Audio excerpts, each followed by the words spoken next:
Welcome. Let me give a minute here. It looks like we have a few folks connecting to audio. It's so exciting to see so many faces and connect so many names to faces. I want to thank you all for being here today. Welcome to the Brown School's Virtual Admitted Students Week. Congratulate you all on your admission to the Brown School. My name is Jamie Adkison Hennessy, and on behalf of the admissions team here at the Brown School, we welcome you. Thank you for participating today in our Virtual Admitted Student Week sessions. We're really excited for this panel today, and we would love to introduce you to our fabulous Dean Mary McKay, who's going to lead this panel today with an amazing group of our faculty. So very excited for you all to hear what they have to say today. Well, thank you, Jamie. Good morning, everyone, or if you're in a different time zone, good evening. It is really just a privilege. Welcome, Brown School students. I'm really excited to welcome you to our community, to talk a little bit about what you can expect. And we have assembled an amazing group of colleagues here. They're extraordinary professors that will be teaching your classes, that you'll be working with as they kind of engage in their field, really path-breaking research. So I'm super excited to introduce my colleagues to you, and I'll talk a little bit about myself and my own work and what I teach as well. So with that, colleagues, I'm just going to find you in the array of squares here. And so if first Ryan, then Phil, Sojung, Dalychia, and Fred can just make a brief introduction so we can get ourselves oriented to our panelists.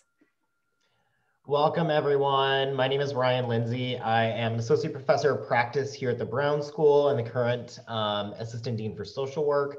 My area in which I also chair the mental health concentration. And so I do a lot of work within clinical social work competency development, but specifically around suicide, and then a lot of suicide prevention policies and practices in schools.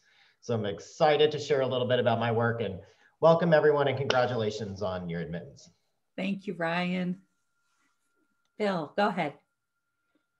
But see, this is the world of Zoom. You have to unmute yourself, Phil. Yes, my name is Phil Marrotta. I am an assistant professor.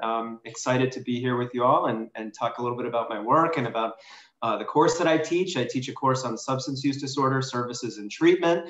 And my work really focuses at the intersection of the criminal justice system, substance use, and HIV.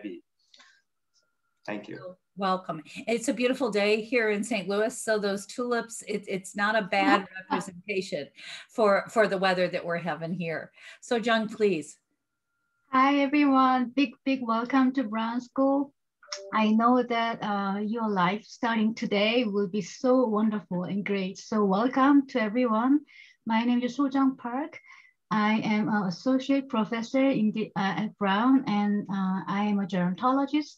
So I'm studying aging and older adults. Specifically, I am studying the intersection of living environment and health and well-being of older people.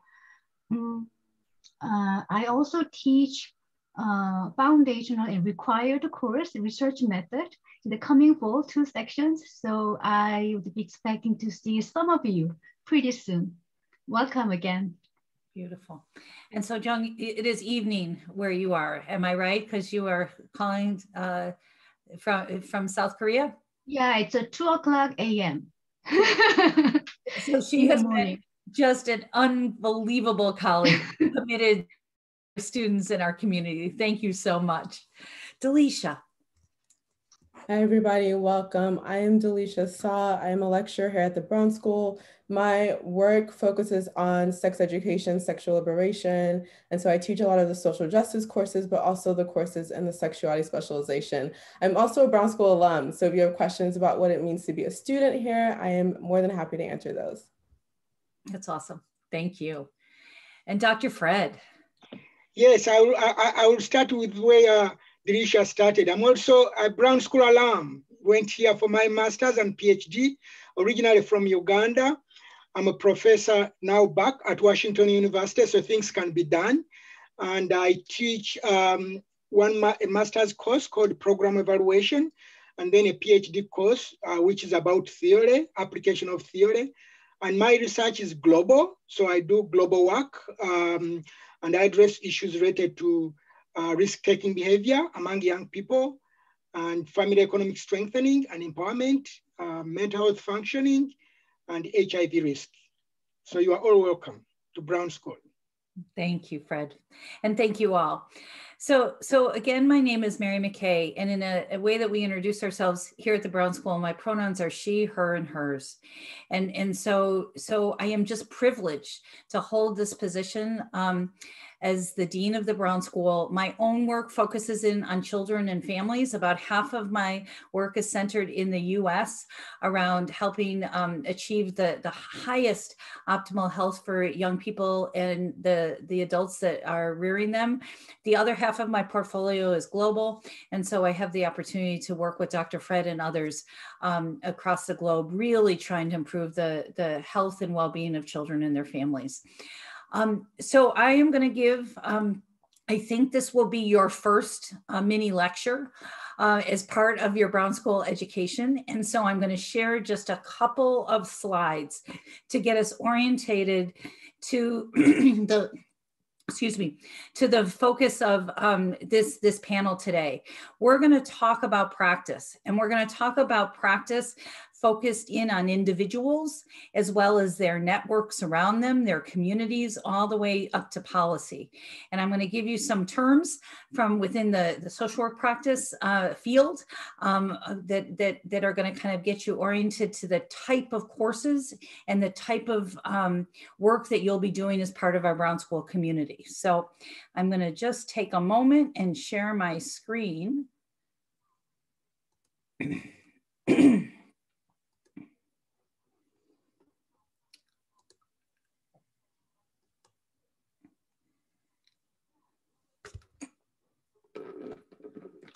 And so, Sojung, you are the closest to me, and so I'm hoping you can see my slides. Yes? Wonderful. So I am just going to take a few brief minutes to kind of ground us to how we think about practice at the Brown School, and particularly in the areas of social work and social policy at the Brown School. And so this particular diagram represents kind of the ecological theories that really are the foundation to the fields of social work. And we think about the inner kind of ring as micro practice, the kind of middle ring as mezzo practice, the outer ring as macro practice. And why is this so important? Because this is a lens that you will start to deconstruct a set of challenges, problems, burdens, as well as opportunities for individuals and families and communities and parts of society to thrive, as well as you'll locate a set of challenges and structures that interfere with thriving within those particular kind of spheres of influence.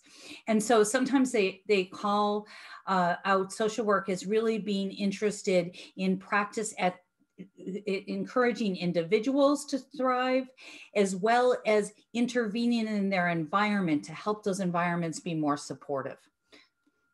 And this is just another picture of how you'll start to see the world based on your classes. And each one of these concentric circles, there's a set of knowledge that you need to bring to this.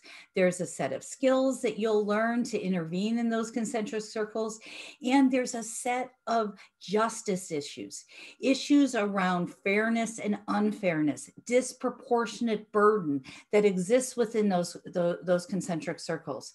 And so Dalychia talked about some of the courses that she takes. Many times, the burdens, the challenges are uniquely predicted by identity. Disproportionate burden borne by people of color around structures based in racism that affect individuals, affect families and communities, are set up in policy. Same thing with the expanded range of identities. And so these concentric circles operate differently for different individuals within different communities, within different policy opportunities and constraints. What's really important is if you're coming to the Brown School to work in that inner circle with individuals, that's great. And in order to fully understand them and really make their lives better, you're going to need a full range of practice skills, not only to work with individuals, but also in the outer rings that either open up opportunities or really put incredible challenges and burdens in the way of individuals. This is bidirectional. Individuals impact their environments and the environment impacts individuals. And so if you want a complex education, you have to come to the Brown School. Many of the other probably, you're an unbelievably talented class, other programs that you may be looking at really focus in on the individual. And we do an incredible job at that individual layer. But in my estimation, having been a social worker for now decades, it's incredibly important that we have the full on set of skills to be able to operate as competent practitioners. What are these competencies? You'll see the full range of competencies from ethics and professional behavior, how we enter and how you enter and are welcomed into this profession, but how also the kind of values and the guidelines that really will drive your interactions with your colleagues, with those that you are intending to serve out in our community agencies, incredibly important. Diversity, difference in practice, your ability to place, individuals and communities' challenges in a rights framework, around a justice framework, incredibly important. And so these are some of the 9 foundational competencies that we take really seriously and that my colleagues teach, in terms of our coursework in a really strong, evidence-informed way. So I'm going to end with what was incredibly important is for me to try to find myself along this continuum as my career went forward. I started out in very much in clinical practice. So my background actually is in working directly with children and their families across a set of systems. I worked in children's mental health. I spent some time in child welfare. I spent actually a good piece of my career in kind of domestic and family violence. What was also really important to me is that part of why families experience so much challenge had to do with actually the supports around them. And particularly Dr. Fred's going to talk about assets. So ways out of poverty. Community supports that rose up to meet the families that I served. If families were able to access those supports, they did better. And so mezzo practice was incredibly important. And then as my career advanced, I realized that unless I actually changed the access to resources and the constraints or opportunities that were built into the larger society, the kids and families that I cared about would not nearly have as easier time as I would want them to. So these are kind of some of the ways to think about micro, mezzo, macro practice. They are not discrete. They all interact. And with that, as I look at you, you've had your first lecture at the Brown School. And it wasn't scary. It was completely accessible, I hope. And it really reflects how we think about the comprehensive education that you'll be able to access at the Brown Schools. So I have to say, click here for your first quiz. See, Ryan, you upset the group already. There's no quiz. That's right. But it will be a dynamic education with a lot of professors that actually care about you as humans and that have a good sense of humor as well. So I'm going to ask my colleagues to unmute themselves because we're going to try to be a panel and talk amongst ourselves. But if you could think about your work now in a different way, you introduced yourself, a little bit about yourself. Tell me how your work impacts one of those rings of practice, micro, mezzo, kind of macro. where are you trying to make the biggest difference in your work? And then you can also comment on your teaching if that's relevant as well. So Ryan, you want to start, and then we'll just kind of really unmute ourselves, and we'll just talk one right after the other, okay? Yeah, just a little bit about my course of my career. I spent 20 years as a clinical social worker, engaging with families and young adults who experience suicidal ideation, suicidal behavior, and most have histories of trauma. One of the things that I came up against a lot is, especially as I was working with my adolescents and families, schools were really not very well equipped to understand suicidal behavior in context. There's a lot of policies and structures in place that really decrease help seeking for students in schools, but also narrow the healing trajectories and make it difficult over the course of their time within schools. And a lot of barriers would kind of present itself. And so a lot of the work that I zero in on and that I care deeply about is, one, our clinical competencies of being able to help facilitate the healing trajectories for youth and adolescents and young adults experience suicidal ideation or behavior. But also these practices are nested within organizations that have policies that need to be addressed. For example, oftentimes in schools, the default is if a student expresses suicidal ideation, oftentimes there's a very large response from the school. They're sent to an emergency room. They sit in an emergency room for 8 hours for an evaluation. And although they are thinking about suicide, they're not at imminent risk of suicide. And that big system response has its own secondary effects that continue to perpetuate harm and act harm on folks that really can get in the way of healing trajectories. And so a lot of the work that I do through the creation of what I have come to now call the Hope Policy Academy is to really help schools become more equipped with accessing evidence-based information so that they can influence the ways in which they are constructing policies in schools, and how that impacts people's help seeking. If we're not creating systems that are welcoming and compassionate and facilitates help seeking, then our students and our youth are not going to ask for help. And a lot of this work was really initiated by state legislative policy that mandated every public school in the state of Missouri needed to have a suicide prevention policy in their schools. And like many policies at the state level, there was no money or budgeting attached to these bills. And so there was a mandate on schools, but in the absence of the technical assistance and the funding and resources to be able to implement them effectively. And so that was an opportunity for me and my team to be able to serve in a support role, to also think about how do we create these systems and policies that are not harmful, that are based in equity, and hopefully prevent suicide in the long run. So you can tell that Brian's an experienced teacher, right? And so he made sure that his example about his care for young people really kind of also doesn't stop at just the working with young people, but working with their schools, working with state legislatures to really be sure that young people are well taken care of.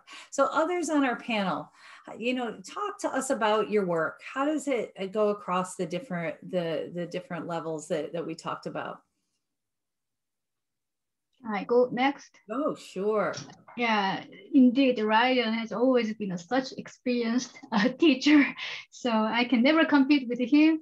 Will do my best. I think I want to follow upon the interconnection among micro, mezzo, and macro, because these three concentric circles is the first slide that I always show to my entire class in those two sections of my research method.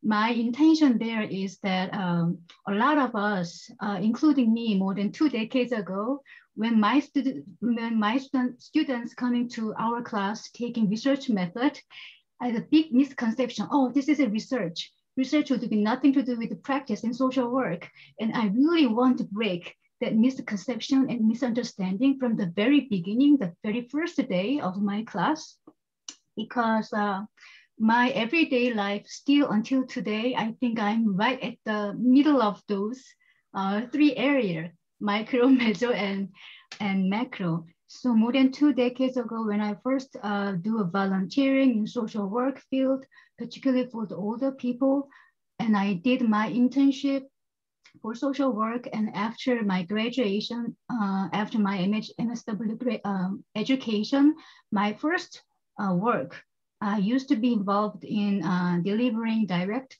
services to older people. So it started with a micro level, so to speak, but soon after, fast forward until today, a lot of work I'm doing is I work a lot with a lot of service organizations, service providers in the community. And I work a lot with executive directors and the leadership of those individual agencies. And you know what, some of my best buddy at some of those social agencies, they used to be my supervisor like 2 decades ago. Now I work directly with them, and we discuss a lot how to create and how to expand new programs and services for our clients, and how to strengthen the interorganizational relationship, how to create new partnerships with other community agencies in the neighborhood to deliver a more coordinated services for my clients. So I see that as a major level of practice. And macro level, also every day, I work a lot with the national level research institute and central government of health and welfare in South Korea, which is equivalent of HHS in the US. I used to work there. So I work a lot with policymakers and public agent in the central government. So from my own perspective and my own experiences, my whole life as an Asian researcher, it's just the interconnection. I am very at the center of those 3 areas. So even after I do my this sales pitch to my students, I got a lot of questions still. But you are researchers. I know that researchers like you're stuck in your office all day long, and you just do the number crunching and run the statistical modeling and do some papers. That's your major work. Then how do you and where do you really see your work is directly interconnected with those center place of those 3, micro, mezzo, and macro? And this is my own example. That's awesome. So a lot of my research work, actually, the research work setting is I visit my government agencies or community agencies or the government's offices themselves. I fly there, I visit there, and the whole research team typically is composed of direct social workers and executive directors, leaders, and the clients themselves, and researchers like me, and policymakers. It's a whole team. So that kind of research I am engaged. So for me, I'm always involved in the right, again, in the right place of those 3 areas. That's awesome. So John, thank you so much for using that example. And thank you for identifying that research is a practice area that makes a very big difference. Also, please in the chat, if you have extra questions for our panelists, put them in the chat, because there's a really nice dialogue going on with Ryan around his expertise around suicide and asking questions. Fred, go ahead. Yeah, so thank you so much, both Ryan and Sojung. I think that sets up what I wanted to talk about myself. So I grew up as an orphaned child. So I lost my mother at age 3. I lost my father at age 11. So I don't remember my mother, and I don't, for sure, I have an idea of how my father looked like. And when I went to school, I always wanted to be a social worker. And the reason is because I was raised by the community, literally that. It's not simply that, things you read that it takes a village. For me, it really took a village. So that really informs the work I do. And so when I decided to become a social worker at a very early age, I always knew, even without knowing what theory means, I always knew that there is something beyond me as Fred that either will allow me to do well or that will make it hard for me to do well. So each time I start my presentation, I start with this young girl. I always tell people that think about that young girl, not in terms of numbers of kids who are being affected by HIV and mental health in sub-Saharan Africa, but think about that young girl as a person.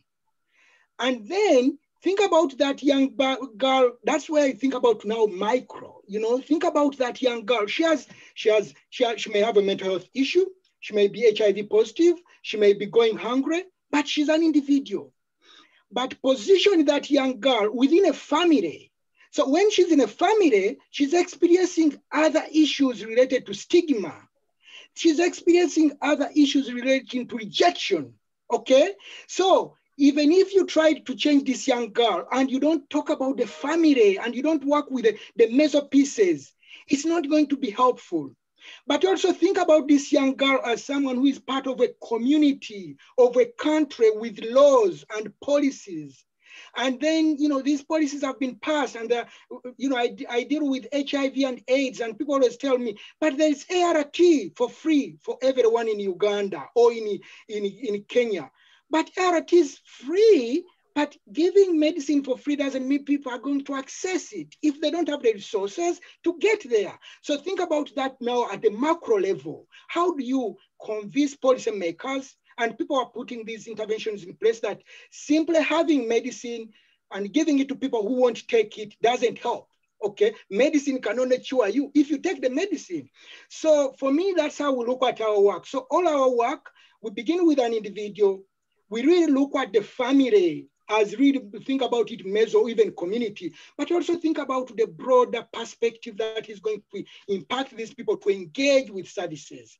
And so that's why the work I do around poverty alleviation, which frankly, if any one of you knows about HIV, which was identified back in 1982, if you look at the trajectory of what came in place, it was ABC model, testing, people forget, and that kind of stuff. People are promiscuous, seriously. But people forgot that there is something beyond. It's not that every person in sub-Saharan Africa is promiscuous, or it's not that every person in a poor neighborhood in the US is promiscuous. No, there is something structurally which is wrong about the way healthcare is being provided and by the way we are intervening. We are blaming the individual. So for me, you look at the individual, but also look at mezzo, families and communities, and then we start looking at the policy level. What can you do to make sure that you demystify, if that's an English word, I'm not an English speaker, but you break down that, thinking that it's an individual level aspect. When you look at most of the theories that guide HIV, most of them were very, what you would call individual-based, individual traits, change the individual about, their whatever. And so until recently, that CDC and a few other organizations have now realized that, you know what, there is something structural, there is something about poverty that we need to deal with. So that's the work I do. And wherever I work, I try to figure out, let's not simply control for poverty, let's address issues of poverty, but also let's think about community as a family. Let's intervene. I work a lot with Dean Mary around the multiple family groups, and I've told you really openly, and I'll tell you here, probably it's one of the best and easily implementable intervention in these developing countries, because anyone can implement this intervention. You take it in school, in clinics, in families, people start appreciating and say, oh, I have these biases around HIV and the stigma. It will not allow this kid to take their medication. Oh, this person is not going through this because of their own making. There is something beyond that. So anyway, that's the work I do around economic strengthening and around addressing issues of stigma and around family strengthening. And it is formed by my own upbringing, my life in sub-Saharan Africa, and then my interaction with people from the global north, the majority of whom really we are using only apply theories which are very individual based. And I believe that we have to start thinking about what we call combination interventions. And when you talk about that, then you are really talking about the mezzo, micro, and then and the macro levels. So, and I'll stop there. So you could see Dr. Fred. So you could take a course with Dr. Fred. You can see he's just winding up to really kind of care a lot about how you kind of, get the information you need about these lenses, and then what kind of skills you need to work. You can also tell, Dr. Fred mentioned he's an alum. So that kind of early training came from the Brown School. Dalychia, you're also an alum. And so we might want to hear from you around the kind of work you do. Awesome. So I think what I'm really loving about this is, number one, a chance to hear more about my colleagues and their stories and their work, but also like how, even though we're talking about micro, mezzo, macro, that many of our work moves between these layers and these levels, and knowing that you don't have to stay in one, that many of us have moved between many of them. So like I started off micro as well and did a lot of really heavy trauma work. I started working with immigrants and refugees, people from war-affected communities, specifically children who were affected by Sojung and people who had been sex trafficked. And I was in also children right after a suicide attempt, right after sexual abuse was found out. And so my work was very intense, heavy trauma, micro work. And after a while, I was seeing these patterns and I was like, that's not enough for me to just be addressing it on these individual levels. I want to think about these communities and these systems. And then I went all the way to macro and was very much like, we have to like deconstruct these institutions. And I was very much thinking about how do we reimagine the systems of safety, systems of like education, of like justice, all of these things, and then realizing that these systems are made up of people, right? And so that these people are informing the policy, that these people are informing the systems, that it's not just these like systems that are working on their own, that there's like internalized biases, internalized beliefs, internalized things that are impacting the way these systems are developed. And so my work shifted to more mezzo work.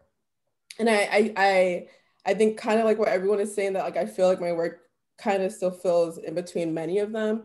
But today I do a lot more, very far from, not far, but further from trauma. I do a lot more pleasure and like sexual liberation work. So I am the co-founder of this business called Afrosexology, and I focus on Black sexual liberation and Black body empowerment. So I'm usually in spaces of people who are sex positive and like activism, and talking about like, as we're doing these like larger political work around political, social, economic agency, that we also have to be talking about body agency. And so my work, kind of like Dr. Fred, is also informed by my upbringing. So my family is from a country called Liberia, and it's the country founded by freed African-American slaves who, like, after slavery ended here, went back to the continent and unfortunately replicated the systems of oppression that they had experienced in America. And so for me, since I was really born and raised, because I was born the year the Civil War started in my country, which was around the indigenous people fighting for the liberation from the American descendants,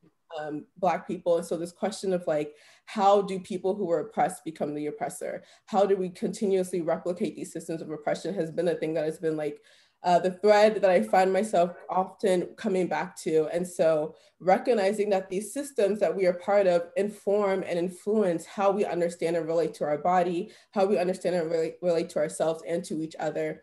And so really working on, with people, with communities, on how do we reorient to ourselves in a way that is very healing, that is loving, that is pleasurable. Do we understand what freedom feels like before we're even talking about what does it mean to build systems, to build communities? Do we feel that in our own selves? Do we feel that in our own relationships? And many times this is like one of the main arguments of feminism, is that like even within these romantic relationships with people who you choose to be with, it is inequitable. And yet we're sitting here talking about what does it mean to build an equitable society when we can't build equitable relationships. And so through my work with Afrosexology, I focus on Black communities. So I would say mezzo, and I would say my group is Black. My mezzo group is Black people. And I have done work in the Caribbean, on the continent of Africa. Before quarantine, I was in Brazil and in Cuba doing work around what does it mean to like really have these conversations. And I work mostly with adults. When I say sex ed, people think I work with young people, but it's mostly with adults on learning the sex education that we did not get, that many people thought that we should have, that we got in middle school. But many of our sex ed was really fear-based. Many of us have been taught to be afraid of our bodies, to be afraid of exploring sex, that if we explore sex, if we explore our bodies, that we're gonna have all of these negative things happen to us. So what does it mean to come to a place without shame, without fear, and really with the place of curiosity around reorienting to ourselves? And so I find that through that work, oftentimes people are able to let go of a lot of the hangups that are informing how we perpetuate systems of oppression. That many times when I'm working with like cis hetero men who are perpetuating homophobia, it's because of their own hangups around their own masculinity, right? And so that as we get to be in relationship with ourselves and with each other in ways that feel really healing and healthy and pleasurable, that we actually can begin to understand what it means to do that on these like foundational building blocks that can inform the society that we're trying to get towards. So my goal and my aspiration for my work is like, how can we build a culture and a system and a society that feels freeing, that feels pleasurable, that is not exploitative, that is not taking advantage of us, and that honors and understands power in ways that feel equitable and liberatory.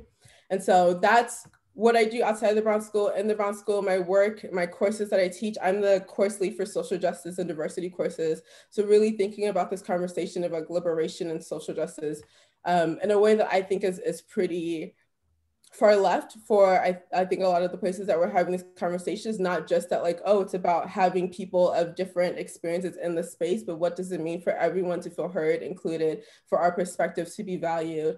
And then in the social work or in the sexuality specialization, I teach courses on like practice. So my students who want to be sex educators, sex therapists, who want to develop their own programs, how do we actually learn how to develop curriculum and to practice and to do group facilitation in those ways.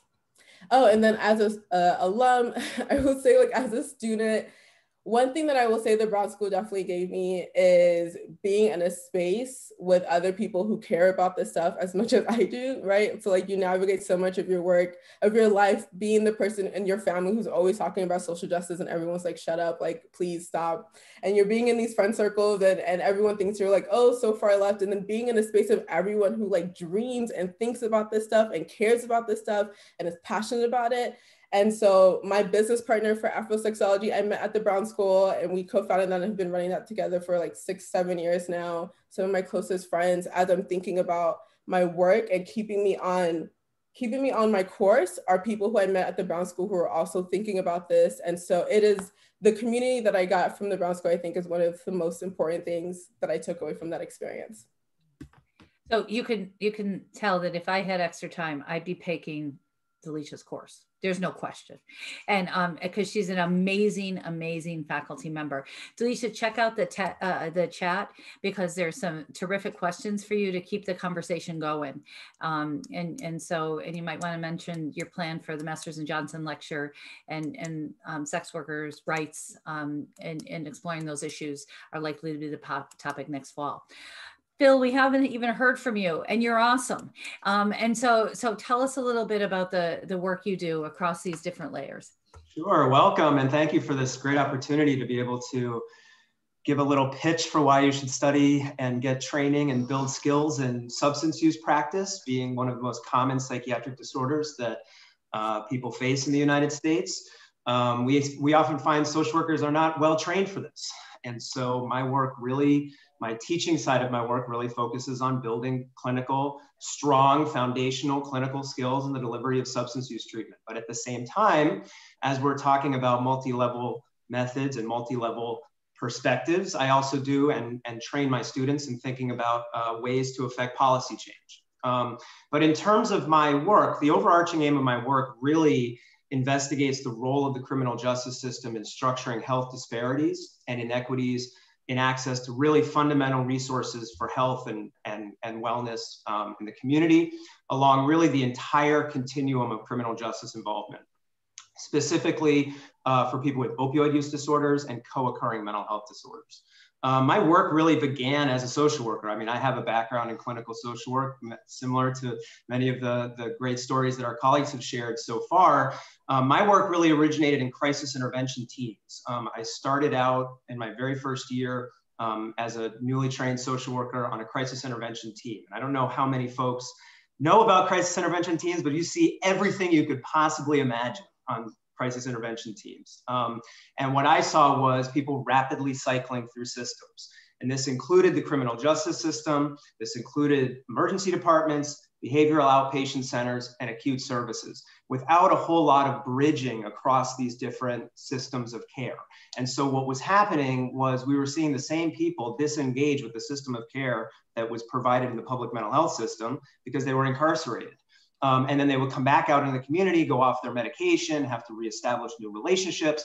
And so what I think a lot of folks here could share is that I started to have questions. And this is kind of what inspires people to go into research, is I started to say to myself, why is this happening? And what can we do to intervene more effectively to help people so that they don't fall out of care? And the system of care that I'm specifically talking about is perhaps one of the most challenging systems of care to really improve engagement, because it is the public mental health system. You see a lot of people falling through the cracks. And the specific setting that I worked in on a crisis intervention team required people to not have insurance to actually get care. So it was specifically designed for the uninsured population. And these issues were extraordinarily challenging. So my research looks at evaluating innovative systems of care for improving the delivery of substance use treatment for people involved in the criminal justice system, all the way, stretching across the continuum, really starting with the police engagement and police encounters, and trying to think about how the collateral consequences of involvement in the criminal justice system can really impact people's engagement in treatment. And so some of the work that I'm doing here in the local St. Louis area, and also nationally and globally, is looking at ways that we can improve the initial window of vulnerability that people face when they're newly released into the community. So when people are released into the community, they face many, many, many, many different challenges. They face social challenges, they face economic challenges, they face medical challenges and physical health challenges. And we see, if we look at this from a data or epidemiological standpoint, we see a spike in all kinds of very challenging problems: HIV infection, substance use. And speaking to what Fred mentioned about combination interventions, that is really at the core of what people need when they're re-entering the community. They need structural interventions that are going to impact the social environment. Also, we need to be doing a better job partnering with local communities to help identify what they need. And so I think I have spent a lot of I'm in my first year as a faculty member here. And so a lot of my work has been capacity building and developing relationships with the community. And what I've learned is that if you ask the community members what their biggest concerns are, you can merge that into your program of work and really make a huge impact. And so that's where I really like to start with my work. I also have some experience looking at how we can involve intimate partners in the first year following incarceration in treatment to be able to increase retention in treatment and also improve substance use related outcomes. They call these couples-based interventions or dyadic interventions. And then at the macro level, I spend a good portion of my time looking at how policies, such as the policies that shape access to medication and harm reduction resources, such as sterile syringes and naloxone, how those policies can shape individual level outcomes, but also how they can change the rates that we see in communities, in entire communities. And so just a little piece of information about St. Louis is that St. Louis is actually immersed in a really challenging overdose epidemic that is affecting African-American populations here really disproportionately.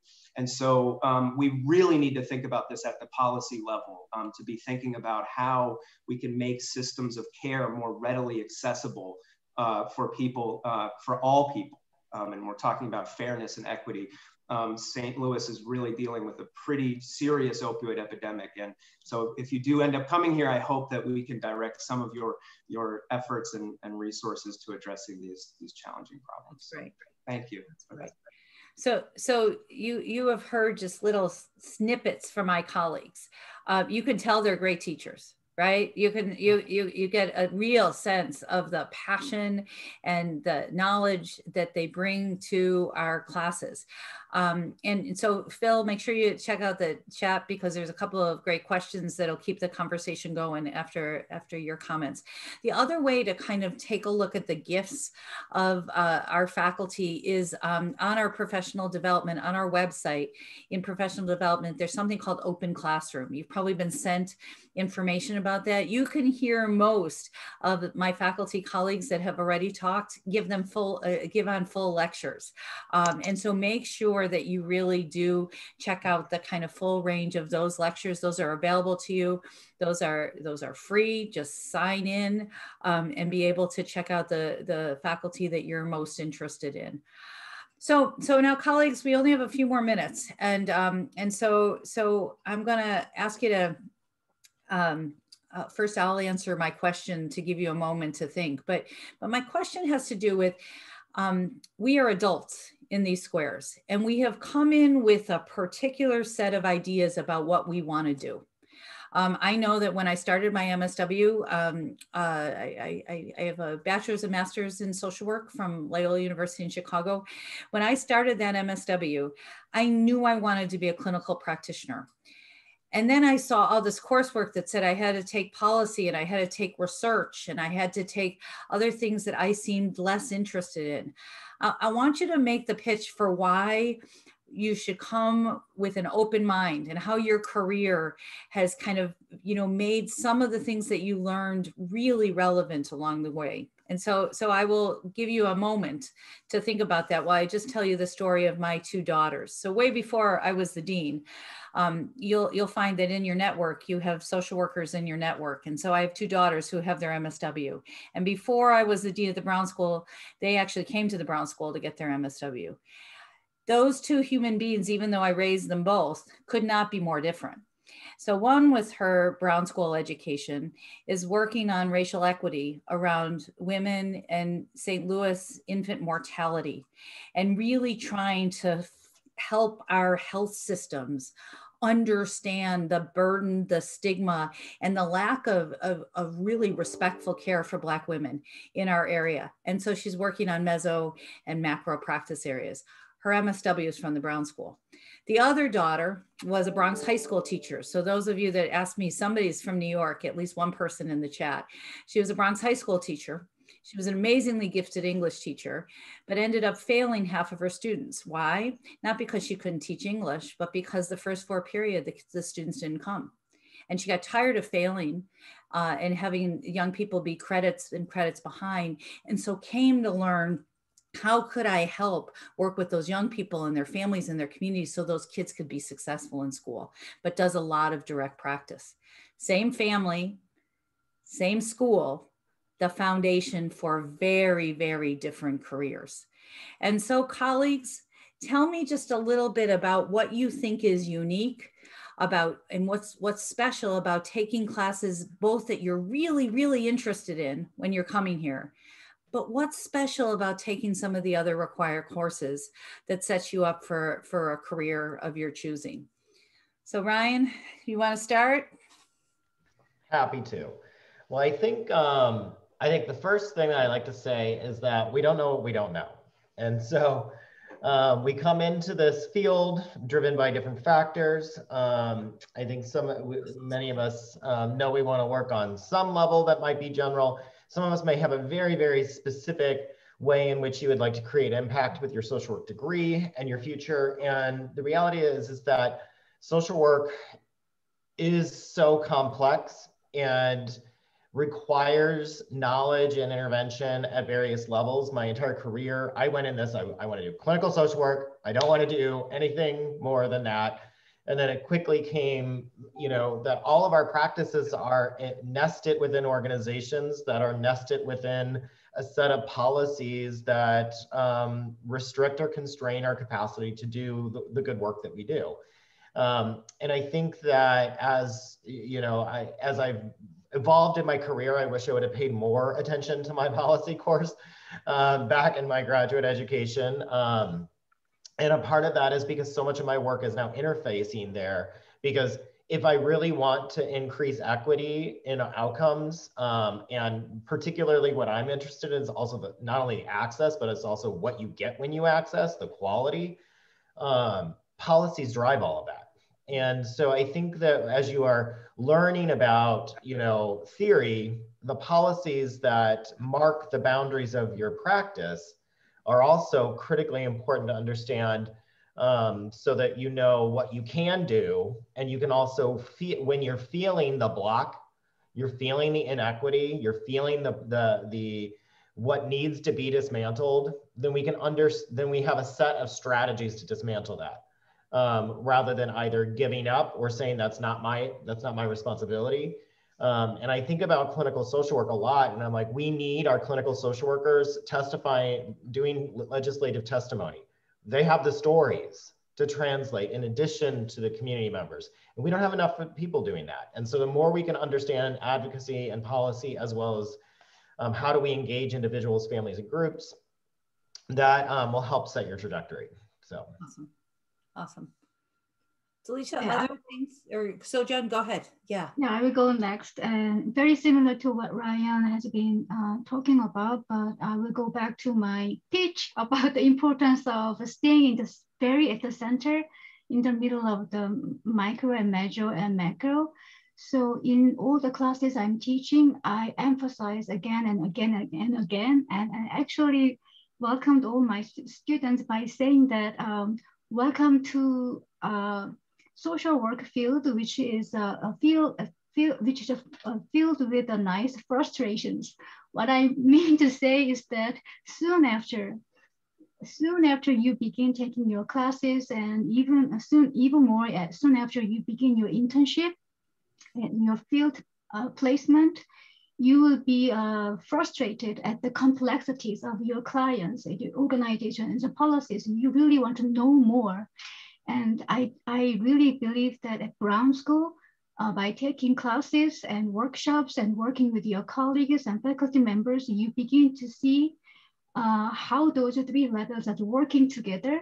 And I always tell my students that you are feeling this kind of frustration because you are in the right place, because you're a social worker, because you're social worker researchers. So welcome. So in saying that, you cannot really get away from your frustration as it relating to what policies, what programs should be revised and created. So in terms of talking about the policy level and connecting back all the way down to the micro level, you need to be here. The policy focuses and interconnection. One other thing I really want to emphasize is it's about my personal motivations. I think one uniqueness about Brown and being Brown is you can get global perspective. This is personal to me as well, because I'm an aging scholar, and in terms of aging, global aging, population aging is the core thing in aging. So if you want to be well-versed in aging field, just one example, the US problem, aging problems and aging opportunities is not enough. So in my classes I'm teaching, I always try to bring in international perspective, global perspective. We talk a lot about European context. We talk a lot about all other individual Asian context, developed to developing countries. So this is just the aging field examples, but in many other core areas of research and practice, you will get exposed to what global perspective is supposed to be. So that's my other aspect of pitch. Yeah, really important. Go ahead, Dalychia. Go ahead. Yeah, so I love this question because I will be the first to say I came to the Brown School not knowing what I wanted to do and left the Brown School not knowing what I wanted to do. And so I was just an open book while I was here. And that led me to taking so many courses from professors who I was like, I just want to understand how you think, because you think about problems and approach problems in a way that is fascinating to me. And what I love about the Brown School is that not everyone is a social worker. And so you're learning from so many different disciplines, right? You're learning from people who are lawyers, people who are sociologists, and it's really helpful to see the many different ways that different disciplines approach problems.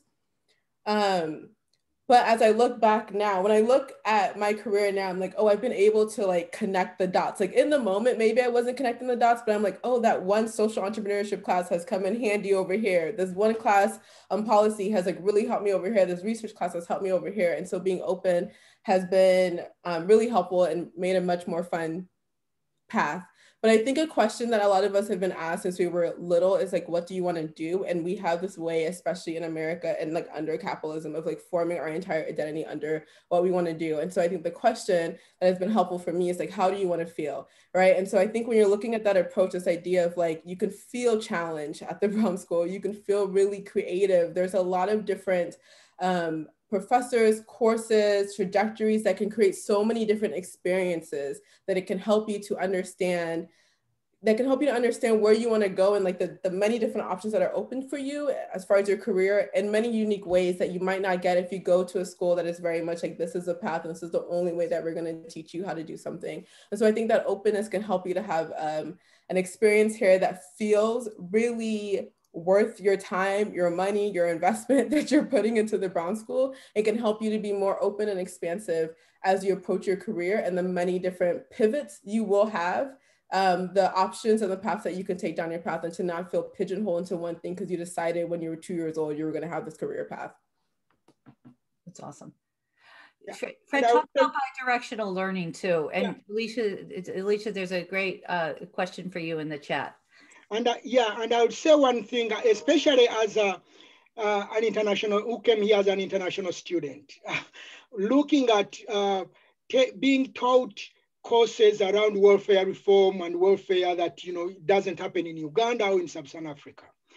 But I think that what I need to highlight here are a few courses.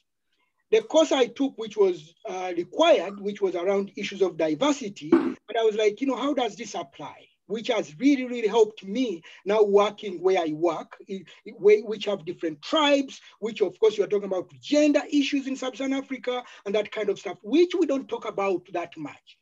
The other course is the social, political, and economic environment. And that class is really very heavily American.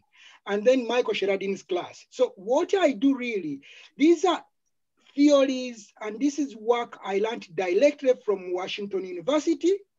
And I took it and applied it to Uganda and Kenya and Nigeria and Ghana. Exactly. Now, I knew that Michael's work was not designed for those areas, that where I work, but I knew that these are commonalities, that poverty is impacting people here the same way it's impacting people in Uganda, in Kenya, in Ghana, really. And this, for me, that was a strong foundation. And then you can't believe that we are now learning from Uganda and we are bringing back that work here, what you would call global. So we learned something from here. We went and tested it in the lab. I would call it that way, social labs. And then we are now getting that with Proskovia Nabunya, who is another professor, and trying to bring that back here because Missouri is one of the areas which has been identified with high rates of HIV and AIDS. And then you look at St. Louis and you look at New York, where I came from. These are areas which are affected by drugs, affected by HIV and AIDS, and affected by all these issues. So when you take a course, it's not because you are going to work here. It's because you are going to work on reservations. You are going to work in these nations, American Indian nations. You are going to work back home. And that, okay, I'll end there. Okay. So you could see that we could talk to you for another whole hour. And this is what I hope we have mirrored. The Brown School is an amazing place to learn, to work, to grow. And so I'm so grateful to my colleagues. And then the last thing I just want to say is our strategic plan, the title of it is Advancing Equity 2030. If you want to have new knowledge and skills to make this world a better place, come here. If you want to dismantle the systems of oppression that have happened in our local communities across the nation and the globe, come here. This is really knowledge and graduate education in action. So I'm looking forward to seeing you in person. Welcome to the Brown School. Get off the phone and be really proud you belong here. And we're really, really excited to have you here on the next step of your journey. Thank you. Thank you, everybody. Thank you. Thanks, colleagues. You were awesome. Thank you.